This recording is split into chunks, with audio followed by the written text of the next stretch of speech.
Salut à tous, c'est Axel de blogenuit.fr et testmobile.fr.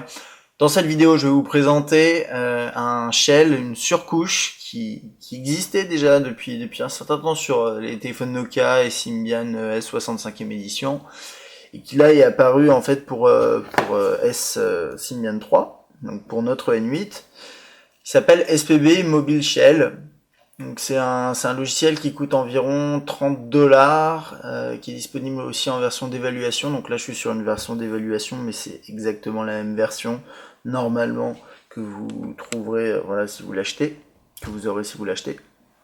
Et qu'est-ce que c'est finalement? C'est une sorte de surcouche qui s'ajoute sur Symbian, sur l'interface Symbian de base pour changer finalement l'interface avec toute cette histoire de widget, mais pas uniquement. Donc on a par exemple également une nouvelle fonctionnalité, enfin une nouvelle façon d'accéder aux applications. Donc là ici avec SPB Mobile Shell, donc avec une organisation différente, tout est réactif, il y a des petits effets un peu partout, mais ça fonctionne assez bien.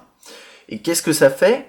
C'est que c'est une interface, mais c'est lié, le fond reste Symbian, il n'y a pas de souci. Par exemple là, vous êtes dans multimédia, vous cliquez sur, enfin vous sélectionnez lecteur audio, en fait ça va vous lancer le lecteur audio de Symbian. En fait, finalement toutes les fonctionnalités, toutes les applications de base de Symbian restent les mêmes, c'est juste c'est lié à SPB Mobile Shell. Voilà. Bon, ça c'est l'accès pour les différentes applications. Vous en avez pas mal. Tout est très fluide, il n'y a pas de souci, comme vous le voyez ici. Hop, vous avez aussi la possibilité d'avoir un écran favori avec vos applications favorites. Ici, vous pouvez même éditer les favoris, donc changer quelles applications sont affichées à quels endroits, donc ça c'est pas mal. Alors, en fait, SPB Mobile Shell, c'est vraiment, ça met en avant la personnalisation et enfin, ce genre de choses. Par exemple, là, vous avez la possibilité de changer les favoris d'application. Là, ici, vous pouvez, si vous voulez déposer un widget avec un contact favori, ce genre de choses. Et ce qui est intéressant, c'est que, donc là, on a 3 pages d'accueil. Et cette nouvelle version de SPB Mobile Shell en fait supporte une partie des widgets Nokia de base, enfin S3. Donc là ici j'ai mon widget Gravity, là j'ai widget National Geographic et CNN qui s'affichent exactement de la même façon que sous Symbian 3 classique, enfin je veux dire sur l'interface de page d'accueil Symbian 3 classique. Et là on a un widget plutôt d'agenda, ce genre de choses. Alors je vais vous montrer un peu ce qu'il propose en termes de widget. En gros, vous faites ajouter, ils appellent ça gadget, ils appellent pas ça widget, mais là, ils appellent ça gadget, mais il y a écrit widget ici, c'est un peu bizarre. Donc vous pouvez mettre des raccourcis, des contacts raccourcis, une horloge, différents types d'horloges, d'ailleurs vous le verrez après, je vais vous montrer, les tâches, lecteur multimédia, donc qui est pas mal, je vous montrerai ça aussi, des accès très rapides à tout ce qui est Bluetooth, Wi-Fi, mode avion, basculer, changer le mode téléphone et tout. Gestionnaire sans fil, pas mal de choses, et voilà tout ce qui est accès à la batterie, nom de l'opérateur. Et tout en bas, vous voyez, vous retrouvez certains widgets, pas tous, qui sont présents dans l'interface Symbian à la base. Donc par exemple, moi j'ai installé ce widget là, widget musical. Donc, vous voyez, les contrôles restent les mêmes, là j'augmente, je baisse le son, toc, et c'est super réactif quoi. Toc, je peux switcher, donc là il n'y a qu'un morceau, mais ça marche extrêmement bien. Là on peut changer par exemple le rétroéclairage. Et vous voyez, c'est très très très réactif. Waouh. Donc là je suis à fond, je vais le mettre ici. Voilà, là on peut changer, on peut passer du mode hors connexion, mode normal. Donc là vous voyez pas de réseau, hop. Donc ça c'est des fonctionnalités qui permettent vraiment de gérer très facilement ces contrôles-là, qu'on a aussi dans l'interface Symbian 3, mais différemment organisés. Donc là on peut switcher Bluetooth on-off avec invisible et découvrable. Visible, invisible, Wi-Fi, on peut faire une recherche directement, on peut mettre des icônes, et ce qui est intéressant, c'est que vous passez en mode édition comme ça, donc ça s'affiche de cette façon. Et en fait, contrairement à l'interface Symbian 3, les widgets sont superposables, un peu à la Maemo finalement, mais un peu différent. Donc par exemple, moi je peux faire ce genre de choses. Hop, je peux superposer des icônes. Là ça sert à rien, mais par exemple ça permet d'économiser de la place. Je sais pas si... En fait, il y a un effet aimanté, mais tout en étant... c'est sur une grille, c'est aimanté, mais vous pouvez quand même avoir une certaine liberté. Par exemple, là, ce widget de musique, si je veux qu'il soit un petit peu par-dessus ce widget d'horloge, bah c'est possible. Et c'est pas grave, quoi, ça fonctionne. Quand vous restez appuyé, vous pouvez supprimer le widget, éditer la disposition. Donc ça, c'est passé en mode édition.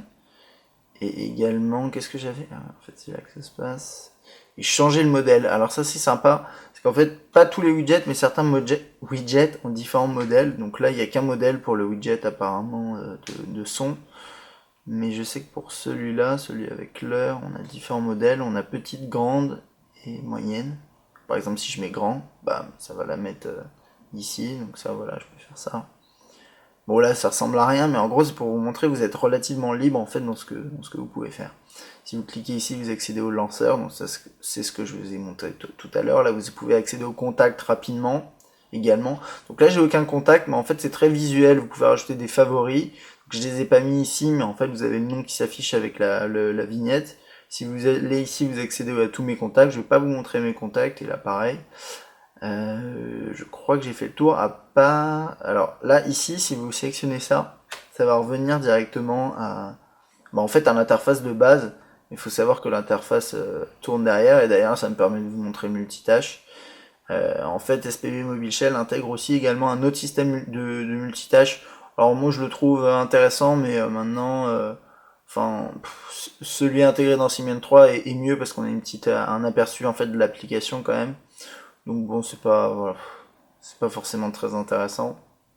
Et si vous appuyez ici, vous avez un mode, une sorte de carrousel en 3D qui permet d'accéder rapidement à tout ce que je viens de vous montrer, donc le lanceur, le menu, les contacts ici, l'historique, etc. Il y a un accès rapide aussi à tout ce qui est calendrier, qui marche assez bien. Et il y avait autre chose aussi que je vais vous montrer, c'est tout ce qui est météo. Ouais, genre ça. Donc là c'est fluide, c'est juste moi qui vais doucement en fait. Donc là j'ai ça de temps en temps, je sais pas trop pourquoi. Voilà, donc là vous avez la météo qui se configure en fonction de la ville que vous mettez en place, enfin que vous configurez. Tout est configurable, changez la ville ici. Enfin voilà, et ça c'est... J'appuie sur le bouton menu pour revenir là. Donc c'est une petite interface qui coûte voilà une trentaine de dollars, qui si vous êtes un peu frustré de l'interface Symbian 3, moi je suis pas spécialement frustré, mais il y en a qui peuvent l'être, qui peuvent tester. Il y a différents thèmes possibles, donc là je suis dans un thème plutôt dans les noirs transparents, vous en avez d'autres plus noirs que ça, des bleus. Là je suis sur le site de spb.com, il y a pas mal de thèmes, bon il y en a 5, hein. Je pense qu'on peut en télécharger d'autres, mais je suis pas sûr. Très fluide, très fonctionnel, ça permet éventuellement voilà de passer de changer l'aspect de Symbian 3 si vous en avez envie. Dans tous les cas, ce qui est intéressant, c'est qu'on peut télécharger une version d'évaluation, et à partir de là, vous pouvez décider de l'acheter ou non.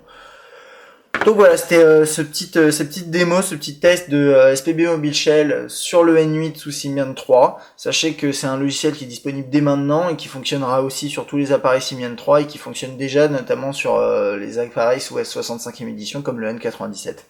À bientôt.